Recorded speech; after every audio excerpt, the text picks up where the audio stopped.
peace in Europe through the balance of power once they had finally established peace.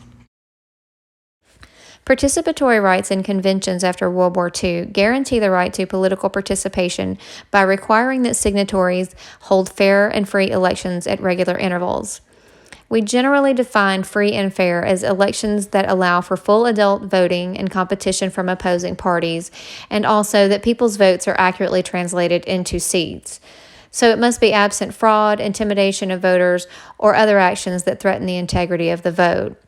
The ICCPR, that came into force in 1976 with 65 members, included 105 states in 1992, and today that number is 174. The covenant requires that political participation not be discriminatory toward minority groups or others, ensures the right to take part in public affairs and equal access to public service, as well as universal and equal suffrage. But it's not clear whether or not participatory rights could be violated by certain peculiarities, like one-party states or two-party states that are not truly representative. The International Corpus of Law does not have solid answers to these questions. Several regional organizations, treaties, and conventions also address human rights. For example, the European Convention on Human Rights of the European Union provides that the high contracting parties undertake to hold free elections at reasonable intervals by secret ballot under conditions that will ensure the free expression of the opinion of the people in the choice of the legislature. This article is much narrower than Article 25 of the UN Covenant. It does not require universal suffrage or genuine elections. It does not prohibit discrimination or mention equal access to public service. The European Convention also does not apply to certain types of government bodies. Article 3 does not apply to Belgian regional councils or to legislative power delegated by a superior body or to a body with a small population.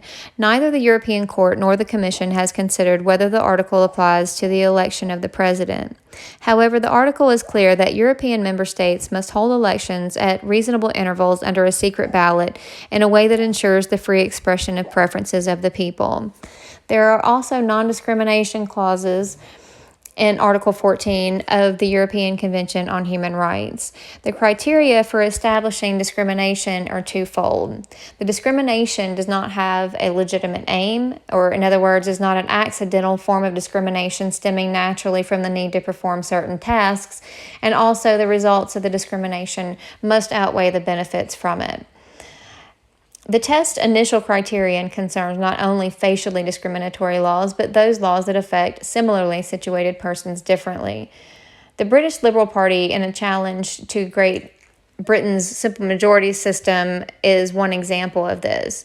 The Liberals claim that the dominant party's refusal to adopt a proportional system constituted discrimination based on political opinion and party affiliation.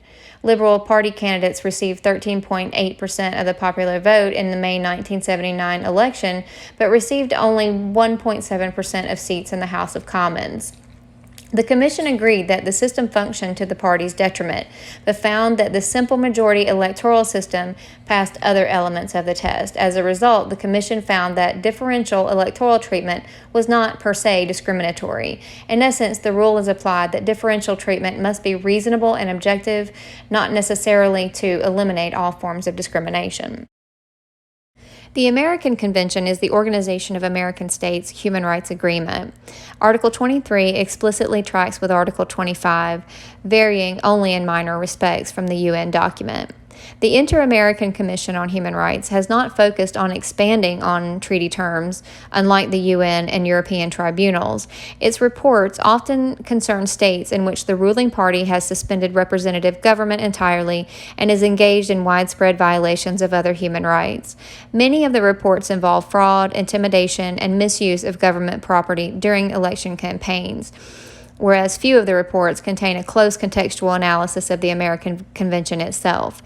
The Commission's review of 1990 elections in Mexico held that violations of these rights in the inter-American system are a matter of international concerns. And this international concern is heavy enough to outweigh Mexico's claim of sovereignty and the need for gradualism. The central issue for the Commission is whether an election is authentic. one where a legal and institutional structure conducive to election results that reflect the will of the voters. So there must be no barriers such as direct intimidation, fraud, and harassment that come between the popular will and the election results. And if you refer to the original PowerPoint, click on this link for the BBC article, which refers to the 2018 Mexican presidential elections, which again saw some of the same issues and questions that arose in 1990. Within the African Union, the African Charter on Human and People's Rights is relevant to participatory rights. In Article 13, the Charter guarantees participatory rights, but the organization has been of limited utility due to enforceability problems. The Charter fails to stipulate that elector choice must reflect the free expression of electors' will or opinion of the people, and seems to suggest a permissive stance on one-party rule. This charter also omits discrimination, universal suffrage, and the role of the secret ballot, which is instrumental to preventing voter intimidation as well as clientelism, the practice of trading votes for favors. The African Union only requires that states follow what is already written in existing constitutions, so in practice and in construct, the charter is much weaker than the other three charters that try to protect participatory rights. International election monitoring is generally not covered by the treaties mentioned here, but they are included in Security Council powers related to peacekeeping and cessation of conflict in countries. The Treaty of Versailles had some provisions for election monitoring. It is worth mentioning. This treaty settled World War I and was violated under Hitler's remilitarization. Hitler, by the way, was also elected democratically.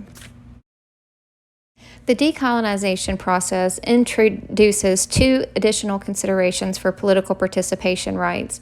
First, because the former colonies were created as raw material producers, countries in this condition were often reliant on monocrop agriculture and thus remained underdeveloped economically as a result.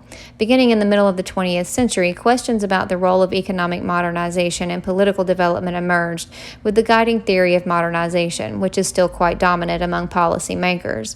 Modernization is a social evolution theory that posits that all good things go together, and that as states evolve from less primitive, pre-market forms of economic systems, they should also evolve into more sophisticated political systems. This led some to have doubts about the new colonies and whether they could provide participatory rights, but the evidence has not necessarily borne this belief out. Poverty does create difficult conditions for democracy to emerge and survive, but poor democracies have sustained since the 1990s. Participatory rights are very demanding rights to guarantee. Unlike stopping violations of human rights, states that may have to undertake an entire constitutional overhaul to guarantee this right. The UN system of observance in elections and accreditation of candidates and delegates has played an important role at building confidence in elected institutions in the Global South. The article gives examples of this type of election monitoring from Namibia and Nicaragua. There is a separate declaration that protects civil and political rights for indigenous people in the world. This declaration was adopted much later than the original Declaration of Human Rights and specifically lays out the rights to self-determination for indigenous people.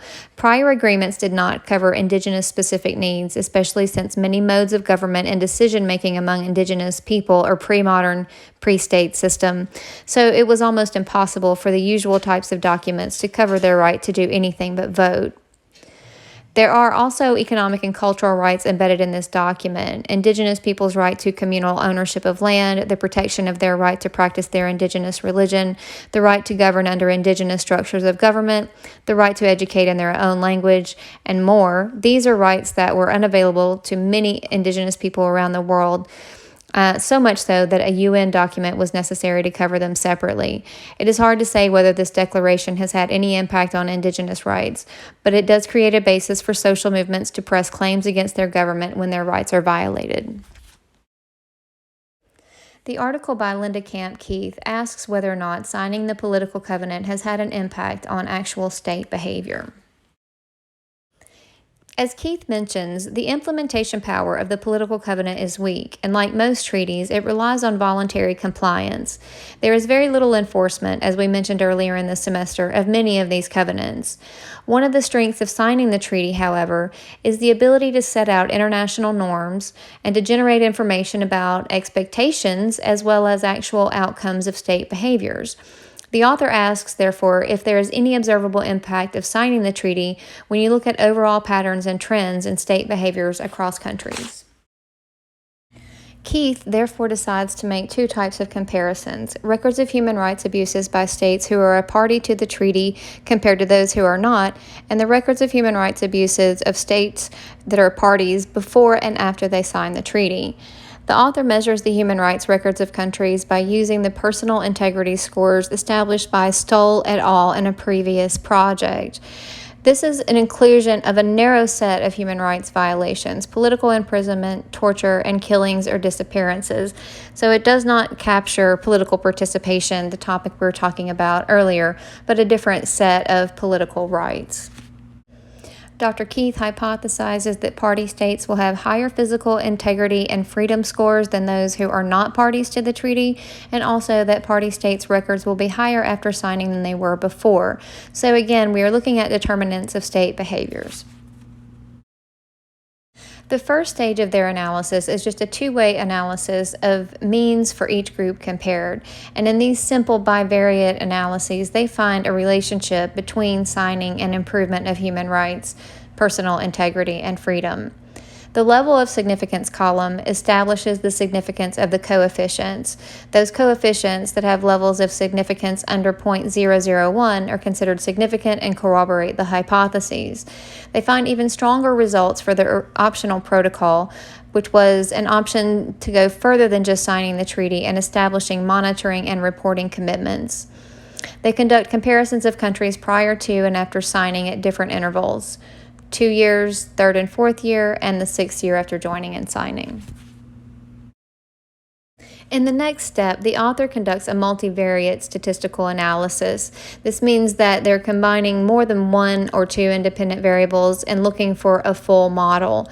This time, they're including political democracy, population size, Civil War experience, economic development, international war experience, British cultural influence, leftist regime, and military control.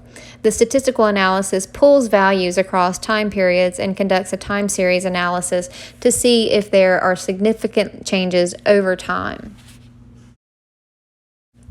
This time again, we're paying attention to the asterisks to denote statistically significant relationships, and we're not really concerned about anything that is not asterisked. But what we see here is that the better predictors of state behavior are democracy, population size, economics, and international, as well as civil war, as these are all significant. And when these additional variables are added into the model, the relationship between personal integrity rights and the covenant disappears altogether. This leaves the author to reject her hypothesis. Essentially, this means that with a full model, more variables that could impact the dependent variable, the true relationships that matter are able to emerge. And essentially, this means that the covenant is not very significant.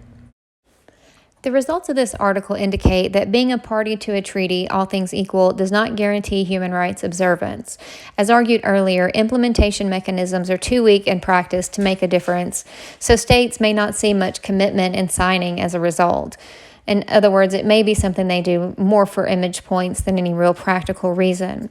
Other reasons for the weakness of the covenant include that domestic constraints that include civil war and intense domestic unrest could weigh into a state's calculation to commit human rights abuses, in spite of signing the covenant. Again, the better predictors of state behavior are democracy, population size, economics, and international, as well as civil war. We continue next week with the empirical record related to physical integrity rights.